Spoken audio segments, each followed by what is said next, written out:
are critical to the safety of our homes, and they're designed to prevent fires, not cause them. Tonight, the NBC Bay Area Investigative Unit has uncovered problems with circuit breakers in thousands of Bay Area homes. Chief Investigative Reporter Tony Kowaleski is here with the details. And Tony, you've discovered there's been really a long history of problems. There have, Jess, Raj. It's supposed to make everyone safer, but this circuit breaker has a long history of failing. For decades, the Consumer Product Safety Commission has known about the problems, but there has been no recall. It lit up cherry red. He's a master electrician. And it lit up that crawl space like the gates of hell. It could have killed me.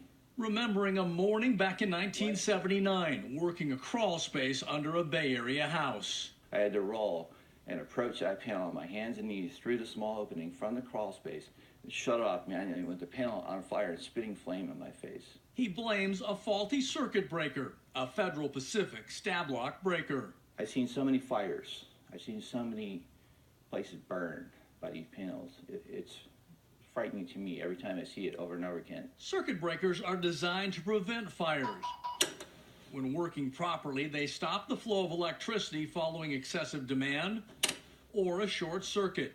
Today, Federal Pacific circuit breakers are in millions of homes nationwide, including hundreds of thousands of Bay Area houses.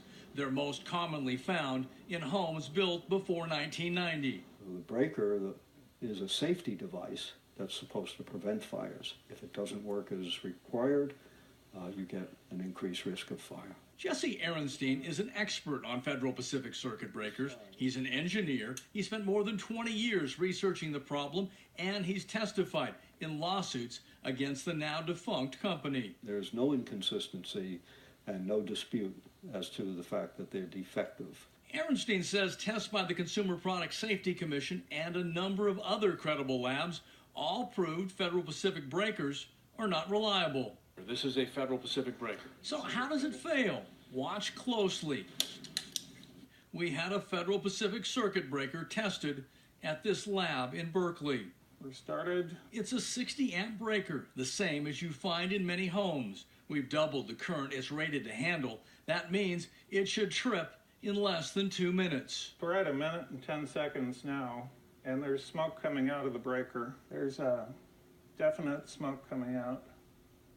The lab cut away some of the plastic siding so you can have a closer look, an aesthetic change that experts say will not alter the functionality of the breaker. We're almost 4 minutes in, it's smoking, and it hasn't tripped. Why not? Because the mechanical mechanism that is supposed to be tripping the breaker is stuck. It raises many questions. How can a defective circuit breaker pass federal inspections? How did it comply with Federal Electric Code and receive this UL stamp of approval?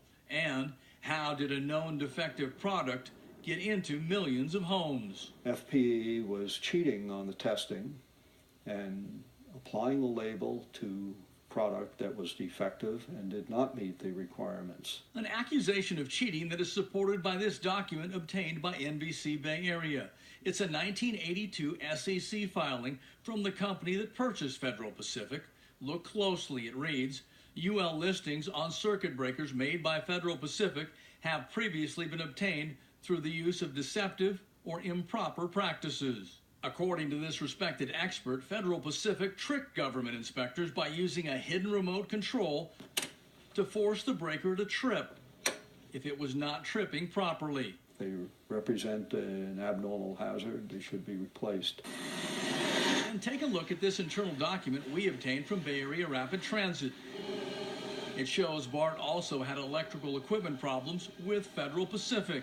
It reads, there have been 2 instances of failures with the old Federal Pacific electric secondary distribution panels. And it goes on to say, failure of this old equipment has caused delays to BART train service and created potentially unsafe conditions. BART replaced the Federal Pacific equipment. So we take all the breakers out of it, run the wires over here, new breakers. That's the story. And homeowner Daniel Schmidt also decided to remove Federal Pacific from his home's electrical system, removing the risk from his East Bay home. I know it's going to be safer. It's a panel that's got quite a reputation. So this breaker is so hot that it's smoking. It will not trip. You cannot run the risk of having breakers that might malfunction. The Consumer Product Safety Commission tested the Federal Pacific breakers back in the 80s, and legal challenges then followed. The CPSC never forced a recall, and some believe the CPSC did not have the budget for that legal fight. Now, we spoke with a Bay Area attorney representing the defunct Federal Pacific Company. She declined a request to comment on the investigation. Now, this is interesting. Jesse Ehrenstein believes failures with Federal Pacific circuit breakers are responsible for 2,000 fires nationwide each year, many undetected by fire departments because they don't drill down that deep. Okay, so I know where the circuit breakers are in my house, but how can I figure out if those are this Federal Pacific ones, though? Well, I brought this along to show you. This is a Federal Pacific circuit breaker. Generally, you can tell if it has this unique orange front on the very beginning. Also, it'll have a stab lock. It may say and have that label there. Now, we have put together a video demonstrating with an expert who will take you through step by step to check to see if you have a breaker like this made by Federal Pacific in your home. You can find it at our website.